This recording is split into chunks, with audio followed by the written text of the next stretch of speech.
रूपांतरित रूप है ये जो पीएफआई है। तो संगीत रागी बोल रहे हैं कि भारत सरकार सोच रही है इस पर बैन करने का। देखिए, मैं पीएफआई का प्रवक्ता नहीं हूं, अभी मजा आएगा ना भिड़ो। लेकिन मजबूरी आप लोग सवाल ऐसे पूछ लेते हैं कि बोलना पड़ता है। देखिए संगीत रागी साहब के पास पूरा सबूत मौजूद है कि किस पे बैन लगाना है, किस पे नहीं लगाना है। सब क्रिमिनल है, किसी का संबंध अलकायदा से है।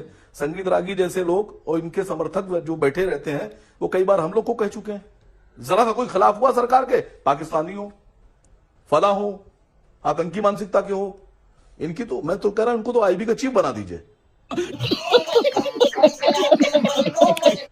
और सारे चैनल्स जो हैं उनको सब काम सौंप दीजिए इंटेलिजेंस ब्यूरो का। अब आईबी काम नहीं कर पा रही है ठीक से, यही लोग काम करेंगे। क्या ऐसी सच्चाई नहीं है? अरे भाई रागी जी, उनकी मिली भगत है, तुम जहरीले प्रोफेसर हो। क्या ये सच्चाई तुम नहीं क्या है? पढ़ाते हो बच्चों को, मुझे नहीं पता। अरे देखो जिस आदमी के जिसम में इतना जहर भरा हुआ है, जो अपनी जबान जहर में डुबो के रखता है, वो आदमी यहाँ बैठकर गजब बेइज्जती है। राजनीतिक कार्यक्रम जाति के हिसाब से नहीं कर सकते। या तो कह दीजिए कि हाँ बीजेपी करेगी, आप कह सकते हैं, मैं उसको नोट कर लूंगा। भैया मुंह निकल जाएगा हमारा ऐसा करेंगे तो। मैंने आपको सामाजिक ताना बाना है, मैं उसकी बात आपसे कर रहा हूं, और एक बार आप मेरी बात पूरी होने दीजिए। अगर आपको इसी तरह से बात करनी है तो मैं आपके साथ नहीं बैठ पाऊंगा, माफी चाहता हूं, लेकिन आप मेरी बात पूरी होने दीजिए। चॉइस आपकी है, आप बैठना चाहें जाना चाहें, चॉइस इज योर्स। चलिए मैं सॉरी, मैं उठता हूँ। हाँ ठीक है, आप जा सकते हैं, बहुत शुक्रिया आपका। गजब बेइज्जती है। स्नेह मिलन कार्यक्रम अगर होगा, एक देश एक डीएनए, आप भी जाएंगे उसमें शिरकत करेंगे? नफरत फैलाने वाले लोग प्यार, मोहब्बत, स्नेह, मित्रता, दोस्ती, ये डिक्शनरी में नहीं है नफरत वाले लोगों की। मगर क्यों? गाय का गोबर लीप ले तो रेडिएशन से बच सकते हैं। यहाँ ये वैज्ञानिक सत्य है, ये नासा का रिसर्च है, मैं बता रहा हूँ, आप गूगल पे देख लीजिए। एक बात सर बता दूं, इन्होंने बताया गाय का गोबर लपेट लेने से ये होता है, बिछा लेने से ये होता है। सर एक रिसर्च ये नहीं बता पाए थे, इन्होंने पढ़ी नहीं, वो लाइन ये भूल गए थे, जल्दी जल्दी आ गए। आधा किलो गाय का गोबर अगर ये खा लें तो दिमाग लगता है। असीम भाई भी हम ही में से एक हैं, ये अलग बात है। आज ये असीम बकार हैं, तो आज ये इमामे हिंद बोल रहे हैं, ये अलग बात है।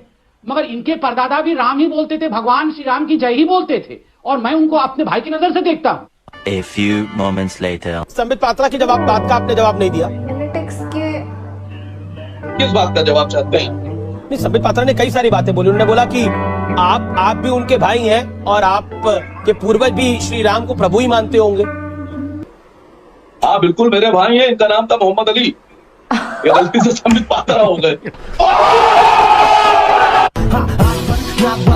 खोटा बात बंद बनना है तो बाप बंद। मैंने एक बारी भी डिबेट के अंदर हिंदू शब्द का इस्तेमाल नहीं करा कि हिंदू वहां नहीं जा सकता। मैंने बोला पत्रकार वहां पर नहीं जा पा रहे, ये कहा मैंने।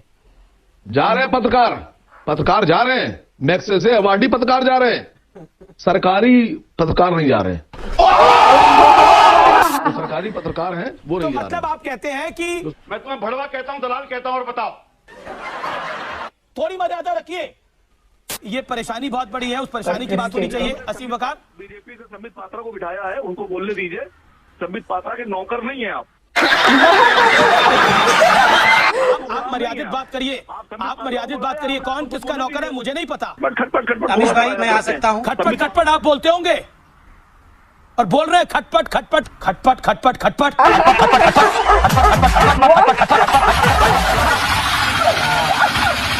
असीम वकार साहब, मैं आपसे जानना चाहूंगा कि आप लखनऊ से हमारे साथ जुड़े हैं, और सहयोग की बात है कि उत्तर प्रदेश के मुख्यमंत्री योगी आदित्यनाथ ने कहा था कि भाई केजरीवाल ने तो हनुमान चालीसा पढ़ ली, अब ओवैसी भी पढ़ेंगे, तो मतलब आप भी लोग भी हनुमान चालीसा पढ़ने की तैयारी कर रहे हैं अपना वोट बैंक या बेस बढ़ाने के लिए। बताइए, ओवैसी पढ़ेंगे हनुमान चालीसा? सीरियसली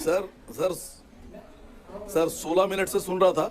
बहुत शुक्रिया आपका कि आपने मुझे बुलाया और मैं आपके चैनल पर बैठकर। सर योगी जी ने यह बात कही थी चुनाव में जी कि अरविंद केजरीवाल ने तो पढ़ लिया, ओवैसी साहब पढ़ेंगे।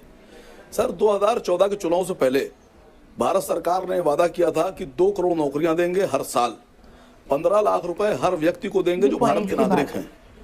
पेट्रोल 35 रुपए में बेचेंगे, ये उन्होंने कहा था सर, मैं नहीं कह रहा हूँ सर। उन्होंने कहा था कि जो नमक मिर्ची लगा दिए थोड़ा, खालिद भाई थोड़ी नमक मिर्ची लगा दी आपने। वकार आसिम भाई थोड़ी नमक मिर्ची लगा दी आपने। चलेगा इतना चलेगा, ओवैसी जी की पार्टी से इतना चलेगा, कोई दिक्कत नहीं। सर मुझे बोलने दीजिए सर, मुझे बोलने दीजिए सर, मुझे बोलने दीजिए। मैं आपके चैनल पर गुजारिश कर रहा हूँ और मैं आपसे निवेदन कर रहा हूं, दीपक चौरसिया जी, मेरी बात प्रधानमंत्री, गृह मंत्री और योगी जी तक पहुंचाइएगा। सर देश तक पहुंच रही है, मैं ट्वीट भी कर दूंगा आपकी बात। असीम वकार जी, प्रधानमंत्री को टैग करके ट्वीट भी कर दूंगा। बोलिए आप। सुनिए सर, सुनिए, बोलने दीजिए। वो झूठी साची सब। हाँ सुनिए 5 साल में 10 करोड़ नौकरियां हुई, आप दे दीजिए। 5 साल में आप देश की आधी आबादी को 15-15 लाख रुपए दे दीजिए। आप 30 रुपए में पेट्रोल बेच रहे हो, 35 रुपए में बेच दीजिए। आपने 300 सिलेंडर की बात की थी, आप 350 में दे दीजिए। मैं वादा कर रहा हूं, मैं हनुमान चालीसा पढ़ दूंगा। समझ में आया क्या? मगज में आया? नहीं ओवैसी साहब का प्रॉमिस करिए। बता दूं आपसे, ओवैसी साहब का प्रॉमिस करिए। ओवैसी साहब करेंगे योगी जी से कहिएगा। आसिम भाई ओवैसी साहब करेंगे नहीं। अगर आप कह दीजिएगा जाकर कि आसिम वकार ने कहा है।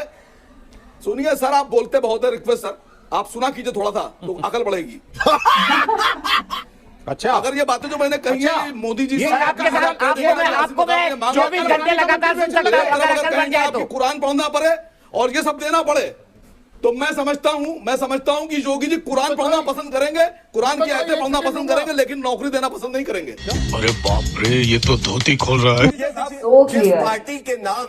जिस पार्टी के नाम में मुस्लिमीन हो, आप सोचिए उसकी सोच क्या हो। जिस पार्टी में विश्व हिंदू परिषद हो वो बीजेपी के साथ, जिसमें बजरंग दल हो वो बीजेपी के साथ, जिसमें शिवसेना हो वो बीजेपी के साथ, जिसमें हिंदू लोग वाहिनी हो बीजेपी के साथ, मुसलमान से नफरत। चलिए खुद चर्चा लिए बैठे हैं। देखिए प्लीज, हाँ मेरी ये वो चूहे हैं जो देश खा जाएंगे। इन चूहों को निकालिए और पकड़िए, असली दुश्मन है ये देश के। ये जो बार बार आपने जिस शब्द का इस्तेमाल किया राघव भाई, मुफ्त मुफ्त मुफ्त, इस पर प्रधानमंत्री की बड़ी सख्त टिप्पणी आती है बार बार। रेवड़ी कल्चर, ये मुफ्त के चक्कर में निकम्मा बनाने वाली चीजें हैं भाई, लोगों को सशक्त बनाइए। ये अलग डिबेट है राघव भाई, इस पर क्या टेक है आपका? रेवड़ी कल्चर, मुफ्त मुफ्त। इस देश में 2 प्रकार की रेवड़ियां हैं।